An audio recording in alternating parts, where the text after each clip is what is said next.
Akatambi k'obuseegu mukyala wa cephcho katambudde biibino eyakatadde ayogedde ensonga tubireese ate ye omukyala Spextana okubeera nga yabadde summoned ku poliisi ensonga zonna nga bwe ziri nabyo tetubireseeyo n'amawulire amalala mangi gabeera wano ku Clarity Source 256 n'enkwaniza gwe omulungi atugoberera ne gamba okola kyamanyi nnyo okubeera nga tewasalawo nti if it's all about information mukwano ojja wano ku first hand Clarity information nenkugamba gwe mukwano yakasooka okutwegattako nga gwe mulundi ogusoose okulaba videos zaffe zino please subscribe notification bell togyerabira comment section ebeerawo wansi awo notubeera nga tuwayawayamu ku information etambula nindyoka mbeera nga ekya information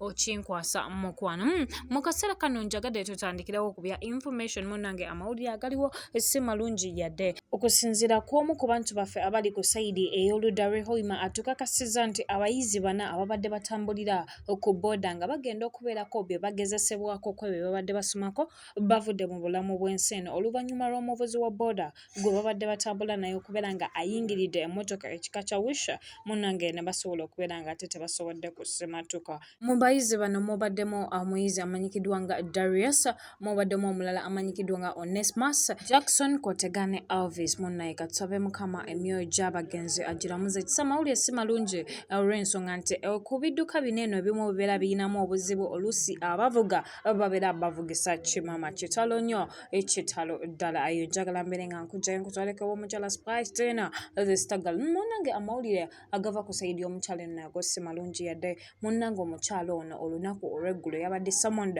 n'abeera nga ayitibwa ku poliisi y'ekatwe ensonga eri nti waliwo omuvubuka amanyikiddwa nga Samba Henry Ngono wa myaka 27 omukulu oyo yalinya ekikomera ky'omukyala Spextana nga alina ekigendererwa ky'okubeera nga ate ayina byabbayo munnange abakuumi olwali omulaba baamukwata ne bamufulumya wabweru w'ekikomera mbu ate olwo abantu oba bayite abatuuze ne bava mu mbeera ne bamukuba mu ngeri etaali nnungi. Poliisi yajja mu bunnambiro nga wegimanyi nti yeetuukirangawo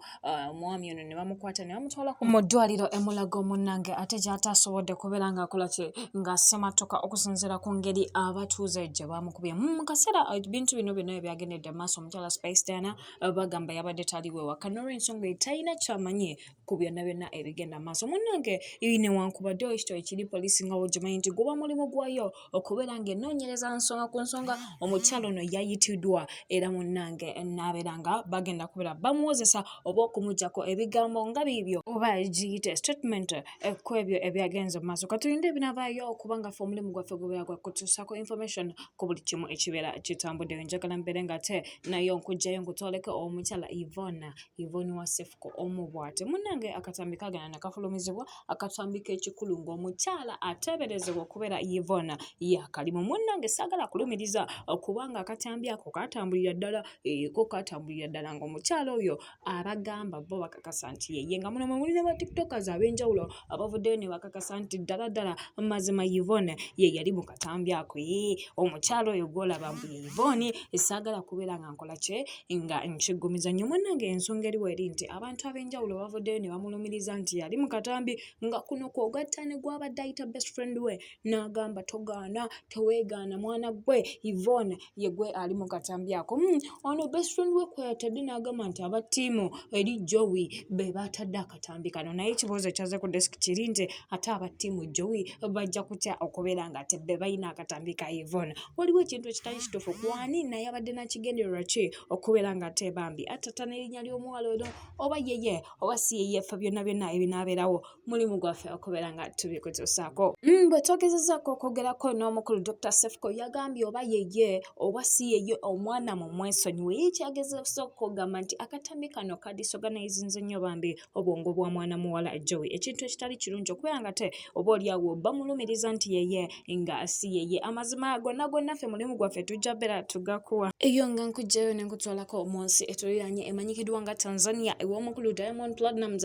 amawulire agaliwo omukulu yalekeddaawo okweka byonna byonna byabadde akweka abantu bangi ab'enjawulo ebyenjawulo babadde bajja bavaayo ne batubuuza ekimu bibiri kituufu Diamond ne Zuchu kituufu. Yes, the guy himself Diamond Platnumz confirmed n'agamba nti kituufu ddala I'm the husband to the Zuchu. Munange oyinza okwebuuza ffe twabijje wamu ffe tetwogera byanjwanjwa aba clarity nga bwe twabagamba. Omukulu ono ye kennyini yakoze poste n'abeera ng'agamba that's Zuchu's husband. Ate mazima kigembeera mwagala nga ye kennyini yageza maaso n'okubeera ng'akola ki ayatula. Naye ffe nga tetukiinaako buzibu. Omukulu wabeera ya moving on ffe tetukiinaako buzibu kubanga twakutuusako story gw'atagiraba genda we mabega n'omukolo gw'ekyama gwali gwakolebwa. Naye nga ffe tugamba mweyagale mukwano ekibeera nga kyakweyagala Diamond Platnumz and Zuchu. We just wish you the best. Mawulire amalala mukwano nga nkwongeddeyo yatugenzeko omukulu Daniel Lutaya. Amawulire agali ku desiki y'omukulu ono gali nti munange emirimu gye oba giyita contract gy'abadde alina ne NBS TV yaweddeko. Era omukulu oyo bw'atyo n'agamba nti gy'obadde emyaka 4 nga ndi ne NBS TV n'olw'ensonga eyo kandizayininga. Ensonga ezamu resigninga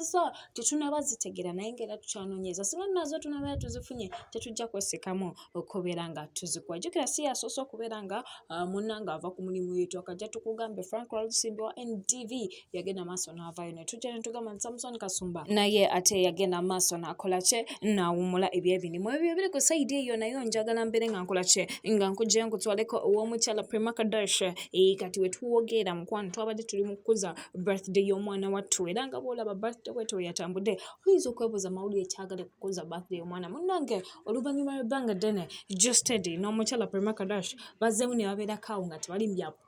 sojja ebbanga emabega kawo Prima yavugana n'avaayo n'ajjayo ebiso ebyamaanyi nnyo ng'agamba gwe Justedi wakola kino tosobola kino n'ebirala bingi nnyo byekyajja nga tugenda mu maaso n'okukutuusako. Munnange yagenze mu maaso n'agamba